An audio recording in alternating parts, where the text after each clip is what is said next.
الحمدللہ وحدہ لا شریک لہ ونشہد ان سیدنا و مولانا محمدًا عبدہ ورسولہ اما بعد اعوذ باللہ من الشیطان الرجیم بسم اللہ الرحمن الرحیم والذی جاء بالصدق وصدق بہ وقال النبی صلی اللہ علیہ وسلم ارحم امتی بامتی ابو بکر او کما قال علیہ الصلاۃ والسلام۔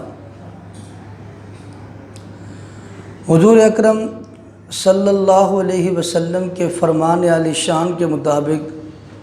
آپ صلی اللہ علیہ وسلم نے بعض صحابہ کی خصوصیات کو بیان فرمایا۔ چنانچہ حضور علیہ السلام نے ارشاد فرمایا کہ میری امت کے اندر سب سے زیادہ رحم دل ابو بکر صدیق رضی اللہ تعالی عنہ ہیں۔ فرمایا واشدہم فی امر اللہ عمر، اور اللہ رب العزت کے احکامات کے اندر جو سب سے زیادہ سخت ہیں وہ حضرت عمر ابن خطاب رضی اللہ تعالی عنہ ہیں۔ وحیان عثمان، اور حضرت عثمان رضی اللہ تعالیٰ عنہ کے متعلق ارشاد فرمایا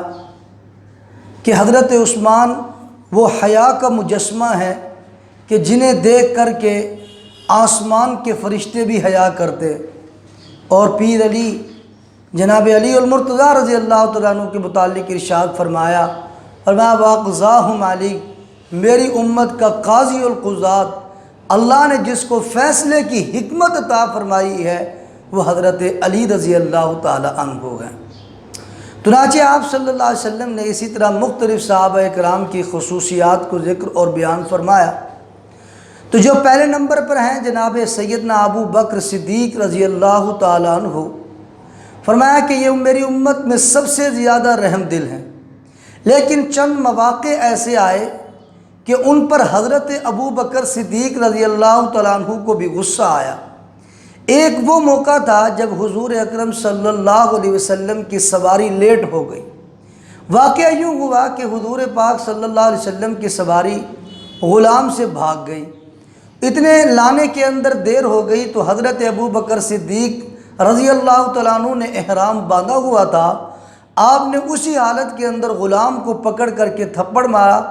تو جناب نبی کریم صلی اللہ علیہ وسلم نے فرمایا کہ انظروا الی ھذہ المحرم، اس محرم کی طرف دیکھو۔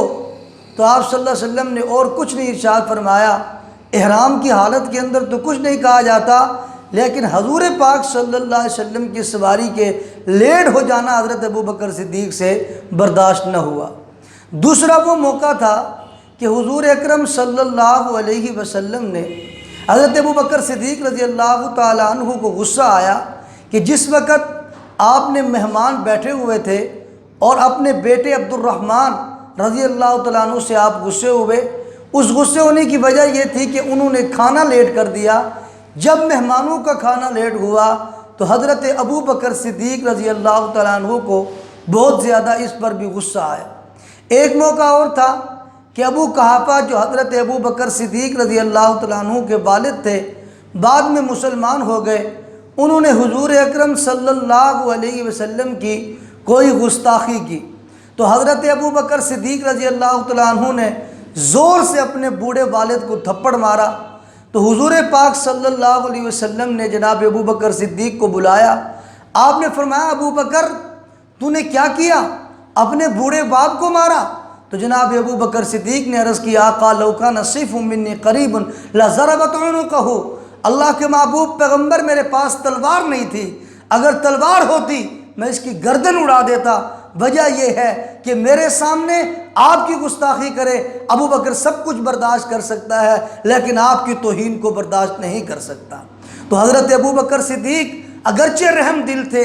ساری امت کے اندر رحیم تھے، حضور علیہ السلام کے فرمان کے مطابق ساری کائنات کے اندر رحیم تو بہت ہوں گے، آپ رحیموں میں ارحم تھے۔ ارحم امتی بامتی ابو بکر، کہ میری امت کا سب سے زیادہ رحم دل حضرت ابو بکر صدیق رضی اللہ تعالیٰ عنہ ہیں۔ آپ ہی وہ ہیں کہ جنہیں اللہ رب العزت نے یہ حوصلہ عطا فرمایا تھا کہ حضور پاک صلی اللہ علیہ وسلم کی رحلت کے وقت پاک پیغمبر کے قریب آئے آپ کے چہرہ انور سے کپڑا ہٹایا اور پھر فرمایا ان للہ و انا الیہ راجعون۔ آپ رضی اللہ تعالیٰ عنہ ممبر پر تشریف لائے، آپ نے آ کر پڑھا وما محمد الا رسول قد خلت من قبلہ الرسل۔ آپ نے اعلان فرمایا جو تم میں سے محمد کریم صلی اللہ علیہ وسلم کی پوجا کیا کرتا تھا وہ سن لے کہ حضور دنیا میں نہ رہے، جو اللہ رب العزت کو پوچھتا تھا، اللہ کی عبادت کرتا تھا، وہ سن لے کہ اللہ حی قیوم ہے، وہ کبھی